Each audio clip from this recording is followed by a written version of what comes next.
A coal yard clerk named Willis Coburn in Ashland, Kentucky, in February of 1936, kept his pregnant wife and his unborn child from freezing to death in an ice storm with 6 cans of vegetable shortening and a piece of cotton string. That is a fact. The power lines went down under the ice. The kitchen thermometer dropped to 41 degrees, and Coburn walked to his pantry, took down 6 cans of Crisco at 22 cents apiece, set them in a ring on his cold iron stove, and pushed a length of cotton string down into each one. 6 wicks, 6 flames. That makeshift lamp put out enough light to read the newspaper by, and enough heat over 4 nights to keep the kitchen above freezing, while the rest of Ashland shivered by candle stubs and ran out. Today, if the grid goes down tonight, you will be sitting in the dark inside of 20 minutes, staring at a phone battery, wondering if your $400 solar lantern remembered to charge itself. Here's the twist. Willis Coburn's Blackout kit cost him $1.32. The record says the 6-can Crisco lamp put out more usable light for longer than most of what a modern prepper catalog will sell you tonight for $2,000. What became of Coburn and why nobody teaches his trick anymore is the whole reason we are here. I am Silas Mercer, 7th generation on this ridge in eastern Kentucky. My people settled it in the 1790s and never left. Near everything I am about to count down for you, my grandfather Eli copied into a leather journal by lamplight and made me swear the old ways would not die with me. This is me keeping my word. 20 of these tonight. Some of them a modern building inspector would padlock your kitchen for. Number 6, the fat lamp your great-grandmother lit every winter. The Occupational Safety and Health Administration would have shut her down inside an hour. Number 11, they made it illegal to collect in 8 states clear up until 2016. And number 3, the Smithsonian spent 2 years documenting one family in Nebraska who ate off it in the dark from October to April. That one I am not touching till we are most of the way down. Number 3 is the one they worked hardest to bury. None of these tricks faded because they quit working. They faded because somebody got rich the day you forgot them. That is not on you, friend. They are just very good at selling. Before we start counting down, tap subscribe. Not for me, because we are pulling buried knowledge back into daylight, and you will want the next one they would rather you did not see. 20 tricks, counting down from 20 to 1. The question is not what did we lose. The question is who got paid the day we forgot, and how do you take it back tonight? Here we go. Number 20 is the easiest one on this list, and it is the one most people do not do. Before the storm hits, before the wind picks up, your great-grandmother filled the bathtub. Every pot, every kettle, every galvanized pail she owned. Cold water right up to the rim before the pump quit. Municipal tap water in 1955 cost less than a penny for 50 gallons. A full tub is 40. That is 4 cents of insurance against 3 days without a working toilet. Compare that to bottled emergency water today at $1.80 a gallon. Nobody banned this one. They just made you forget the pump needs electricity. Utility companies quietly stopped mentioning it around the 1960s because a customer who prepares is a customer who complains less. The Federal Emergency Management Agency still recommends it. 1 gallon per person per day stored before the outage. Same trick 70 years later. Free, 4 minutes, 40 gallons, and nobody told you. That one, they just quit teaching. The next one, they actively sold you a replacement for. Number 19, before the refrigerator ran the whole kitchen, there was a north wall shelf.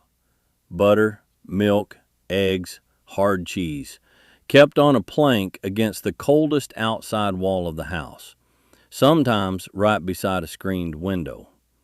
In February, in Michigan, that shelf ran a steady 38 degrees, better than a modern fridge. An early Frigidaire in 1930 cost around $280. That was 3 months' wages. The north wall shelf cost nothing but a scrap of pine. No law killed it. Frigidaire and General Electric killed it, running ad campaigns from 1928 onward that made an outside shelf look like poverty. Buy the appliance or your neighbors will talk. The United States Department of Agriculture still confirms it. Below 40 degrees, dairy holds safely. Your kitchen window in January is colder than that. A shelf. Just a shelf. That is all it ever was. Number 19 was quiet. Number 18 is the one that puts food back on the table in April. Number 18, the winter clothesline. Not on the porch. Inside, strung between two cabinet handles right above the wood stove or the gas range with a pilot lit. Your grandmother did the wash Monday morning, and by supper the shirts were dry and the kitchen was 5 degrees warmer. An electric dryer today runs about $30 to $50 a month on your bill. The indoor clothesline runs $0, and it hands you back a little heat as a bonus. Nobody outlawed drying laundry indoors, but appliance manufacturers spent the 1950s convincing you a clothesline was a slum. Whirlpool sold you the box. Duke Power sold you the kilowatt hour to run it. The Department of Energy still lists air drying as the single biggest laundry energy saving a household can make. Free heat, free drying. One string. That was heat. Next is light, with a trick most folks have never even seen done. Number 17, one lamp, one room. In a 1930s Kentucky kitchen with a power out, or before 1936 with no power at all, the whole family pulled up to the same table under one oil lamp hung from a hook in the ceiling. The rest of the house stayed dark. Kerosene ran about 10 cents a gallon. A single lamp burned 3, maybe 4 hours on a pint. That is less than a penny an evening. Eli wrote about that lamp in the winter of '52. 1 wick for 6 people, and nobody complained. Nobody banned this one either. Electric utilities profited when you lit the whole house. Every bulb is a meter reading. Modern emergency management now recommends concentrating activity in one room during a blackout to conserve light, heat, and mental focus. Word for word, the old way. 1 lamp, 6 chairs. That was enough. Next is water, and the kind you need for the toilet, not the teacup. Number 16. When the pump quits, the toilet quits. Unless somebody in the house remembers you can pour a gallon of water directly into the bowl, hard and fast, and it flushes itself. No handle, no tank. Physics. 1 gallon per flush. The bathtub you filled in number 20 gives you 40 flushes for the price of turning a tap. Nobody suppressed this. Plumbers just stopped teaching it because a customer who can flush without you is a customer who does not call. Not malice, just how markets work. Every plumbing engineer alive will confirm the trick. Any siphon jet toilet will flush from a bucket. Gravity. Free since Eden. Never a service call. Water going out. Next, is water going in, food stored the way your great-grandfather stored a whole winter. First pattern break, friend. Here is where it stops being quaint.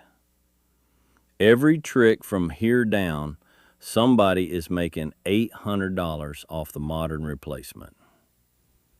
Number 15 is the one they sell as a $2,000 smart pantry. Your grandfather built it with a shovel. Down in the northeast corner of the basement, where the concrete meets the earth, the temperature holds steady between 38 and 50 degrees year-round. Set a wooden crate there, fill it with sand.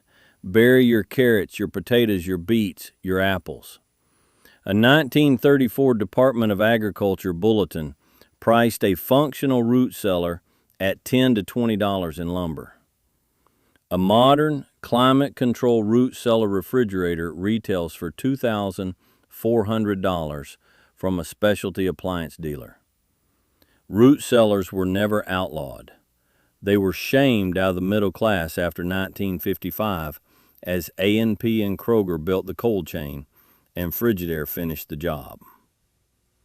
Dirt is uncouth.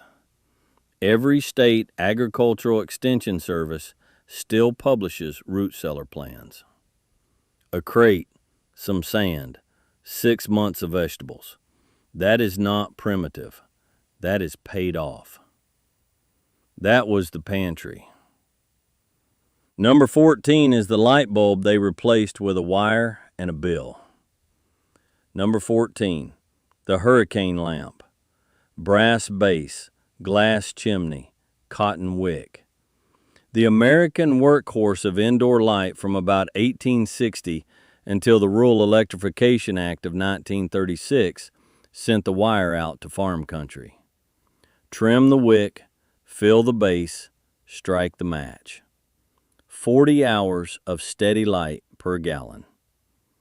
In the 1930s, a hurricane lamp ran $1.50 in the Sears catalog, and kerosene was 10 cents a gallon. 40 hours of light for a dime. Today, a comparable emergency lantern runs $89 and burns lamp oil at $12 a gallon. The Rural Electrification Administration did not ban the lamp, but it made electric light so cheap that the utilities that came after, Duke Power, the Tennessee Valley Authority, and the rest, got very quiet about the alternative. The Federal Emergency Management Agency still lists oil lamps as an acceptable backup. The National Fire Protection Association gives them a safety standard. 200 years, still lights a room. That was store-bought light. Next one cost you nothing at all. Number 13. Save the beef fat off the roast. Simmer it in a pot with water, skim the clean tallow off the top, cool it, remelt it, and dip a cotton string 40 times, letting each layer harden between dips. You have made a candle. Your great-great-grandmother made 300 of them every fall. A pound of scrap fat thrown out today makes 6 candles. 6 candles burning 3 hours each equals 18 hours of light for $0. A single beeswax candle at the grocery store runs $8. Never banned. Killed by Standard Oil's paraffin in 1867 and finished off by the Rural Electrification Act. Eli wrote in 48 about dipping tallow till the arm ached. Paraffin was faster. Paraffin was for sale. The National Park Service still teaches the exact method at Colonial Williamsburg. Fat, string, fire. Everything you need is already in the kitchen. That was your fat as light. Number 12 is your fire, kept alive without a match. Number 12. At the end of the evening, rake the coals to the center of the wood stove, lay 1 green log on top, and shovel 2 inches of ash over the whole thing. Close the damper. In the morning, brush the ash aside and the coals are still glowing. Add kindling. No matches, no newspaper, no cold start. A wooden match in 1937 cost a fraction of a cent, But cold starting a stove eats half again the wood of a banked fire. Over one winter, banking saved a household roughly a quarter cord of wood, $8 then, $140 now. Never outlawed. Modern certified wood stove manuals discourage it, framing it as smoldering, because banking a fire produces particulate emissions the manufacturer does not want to certify around. The University of Missouri Extension still publishes the exact instructions. Let the logs burn down to the coals, then cover completely with ashes. Ash on ember, morning warmth. Never a struck match. That was heat overnight. Next is cold on purpose. Number 11, payoff. In New Mexico in 1932, a downspout ran off the roof of an adobe house into a galvanized barrel with a diverter. The first gallon washed the roof grid off and dumped to the garden, and the rest went into the cistern. When the blackout came and the well pump quit, they bucketed rainwater into the kitchen for a week. A barrel and gutter setup ran $5 in 1930. Today, a proper harvesting system runs $600 to $2,000. And here is the illegal part I teased you with. Until 2009, in the state of Colorado, catching the rain off your own roof was against the law. Senate Bill 09080 legalized it, and only partially. 8 western states restricted it well into the 2010s. The reason was prior appropriation water rights holders, big irrigation districts, and municipal utilities, whose paper claim on that water was worth more if you could not touch it. Every one of those states now confirms rooftop harvesting is safe for non-potable use. Your roof, your rain, took them 100 years to let you have it back. That is the rain. Next is the light your city inspector will squint at. Second, pattern break.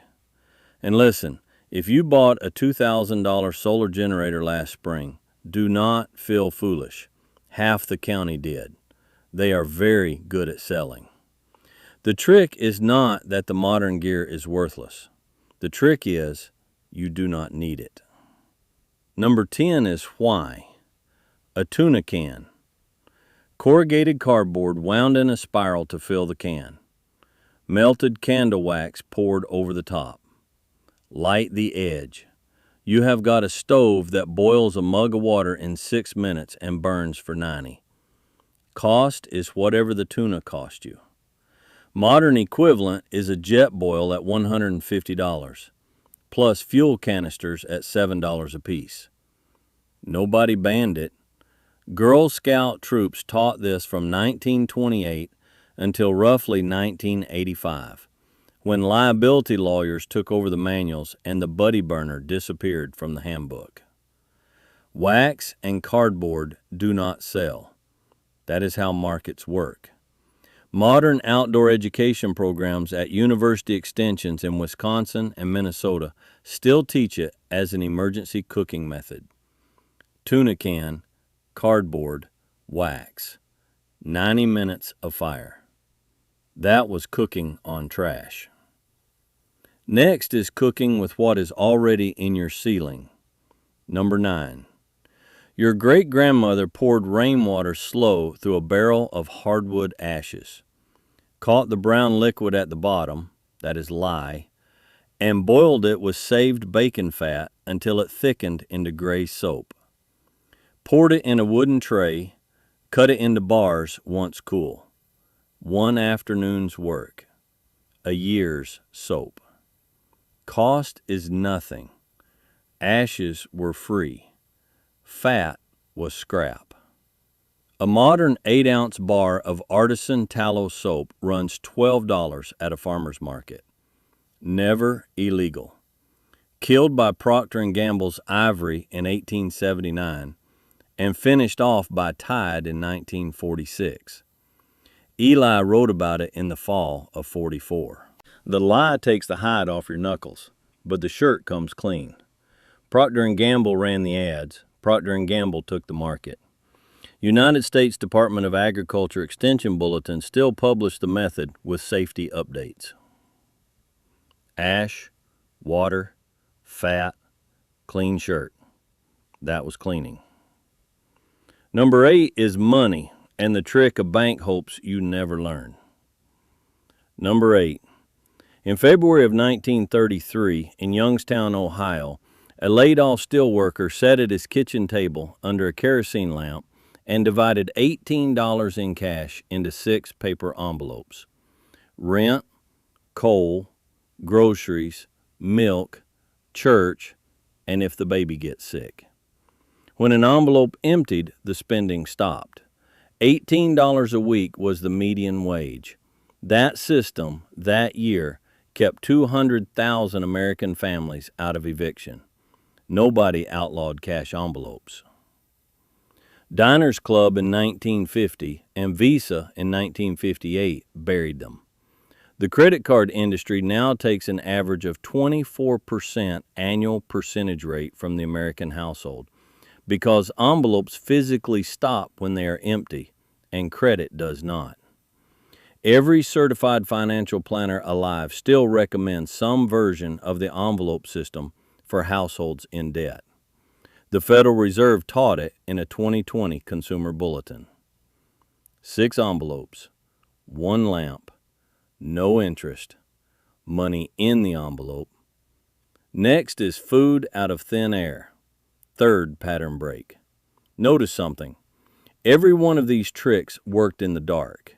That is not a coincidence. The blackout does not scare a man who was never plugged in. Number 7 is the picture on the wall behind me. Look at your kitchen counter right now. If there's a can of Crisco all vegetable shortening in your pantry, $1 can, sitting there for pie crust, you are holding an emergency lamp. Push a length of cotton kitchen string down through the shortening until an inch pokes above the surface. Bend the top wick over so it soaks. Light it. That 1 can will burn, steady and near smokeless, for 45 hours. 1 can, $3 today, 45 hours.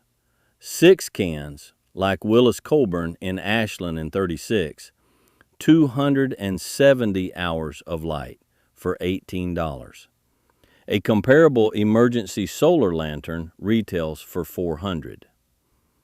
In 1911, Procter & Gamble put Crisco on the shelf and spent 60 years telling you it belonged in a pie, never on a wick.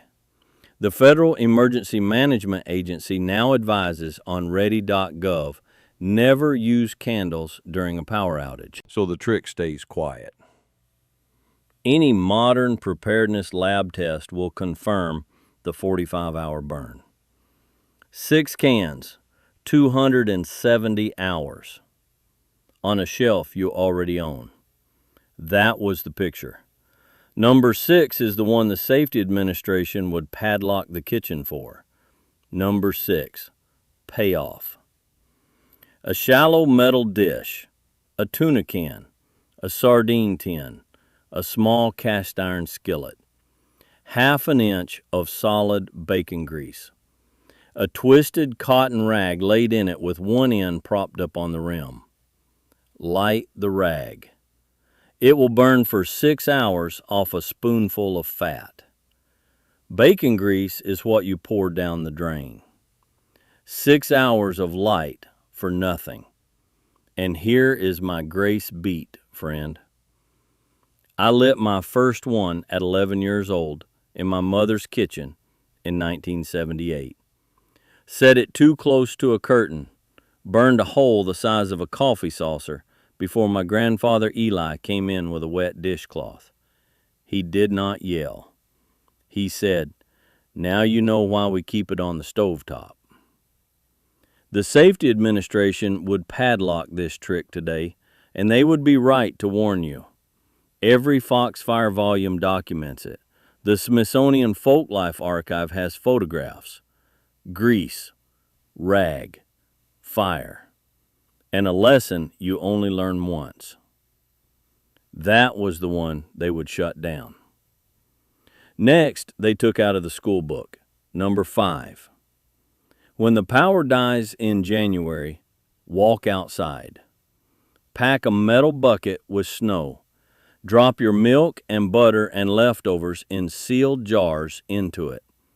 Invert a second bucket on top and set the whole thing on the north side of the house.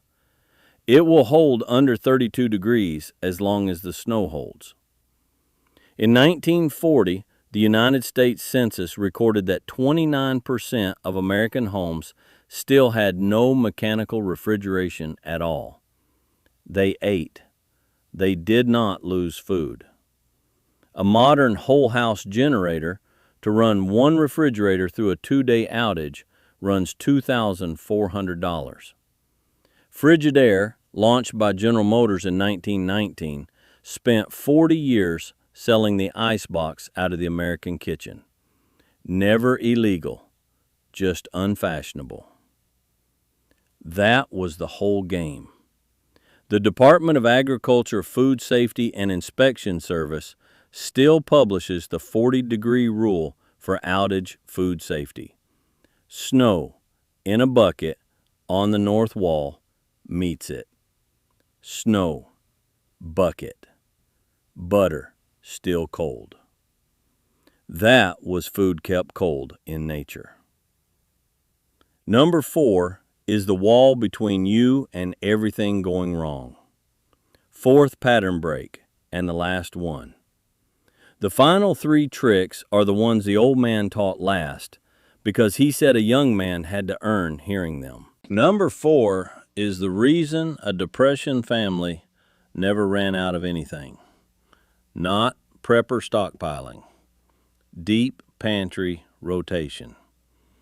50 pounds of flour, 50 pounds of dried beans, 20 pounds of salt, 10 pounds of sugar, 5 gallons of cooking oil, and a case each of canned tomatoes and canned milk, kept in the coolest corner of the house, dated, and eaten in the order you bought them.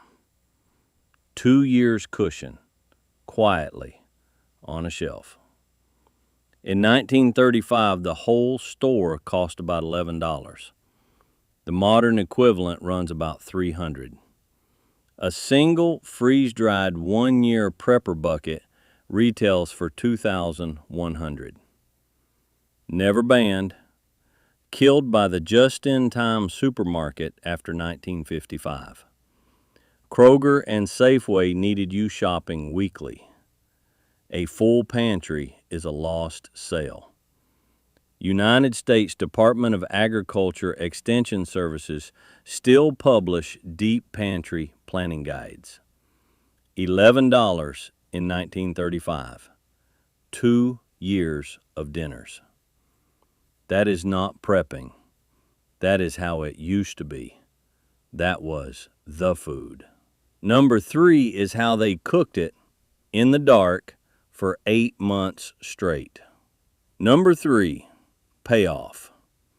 The Smithsonian, in a 1979 folklife study, documented the Vosburgh family of Cherry County, Nebraska, who from October of 1934 through April of 1935 ate exclusively from a 14 by 14 foot earthen root cellar dug beside the kitchen door.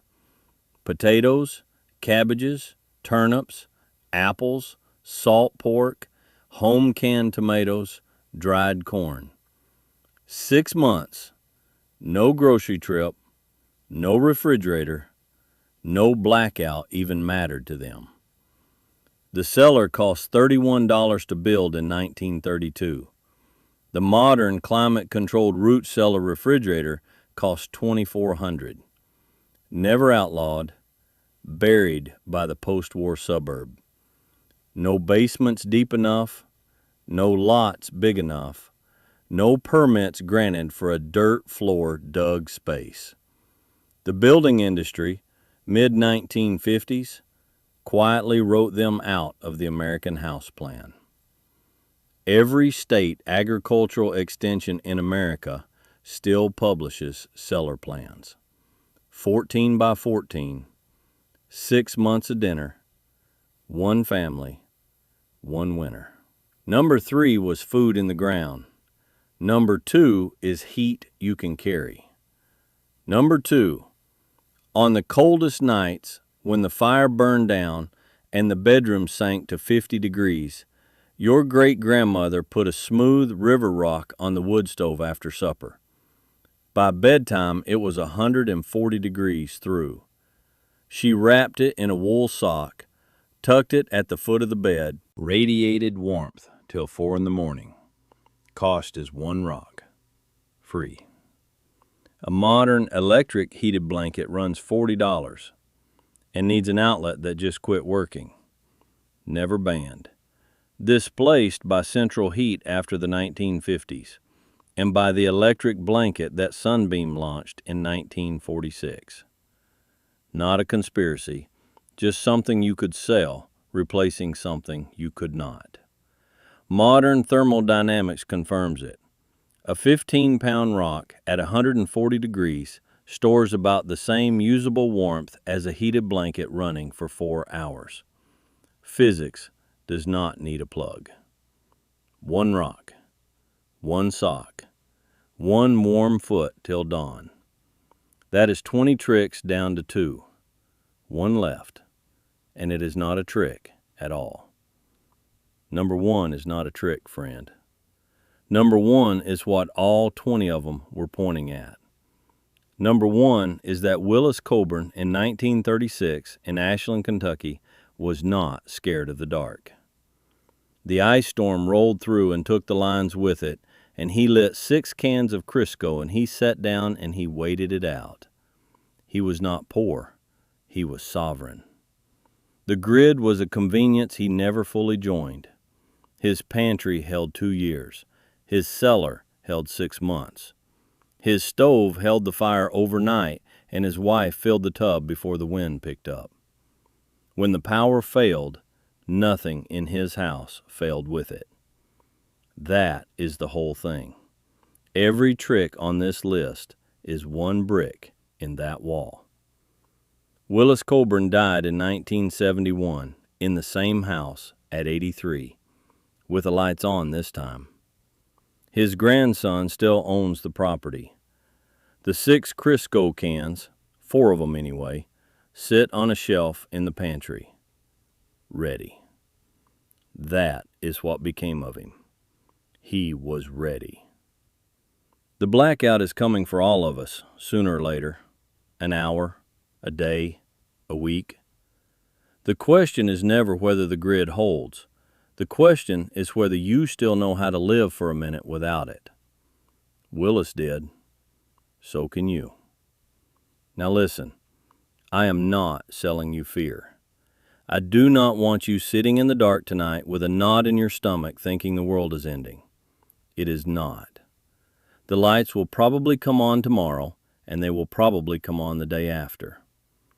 What I am selling you is the peace of not caring quite so much whether they do. So pick 1. Just 1 this week. Do not try to do 20. Nobody does 20 in a week.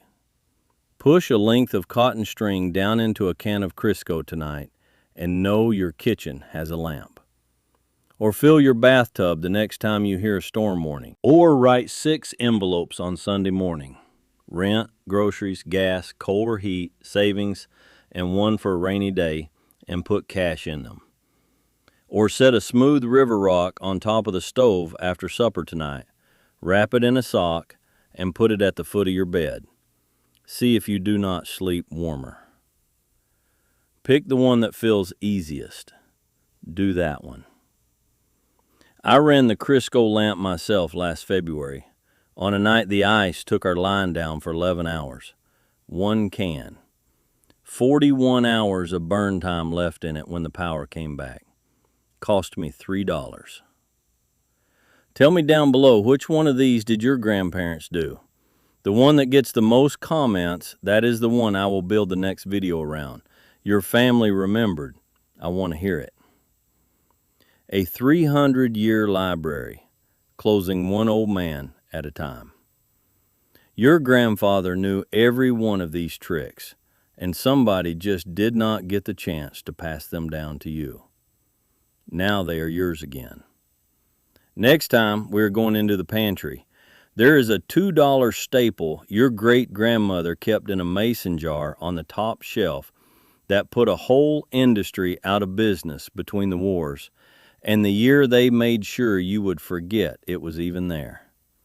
I will show you why she kept 3 jars of it and why the mill it replaced went bankrupt in 1928.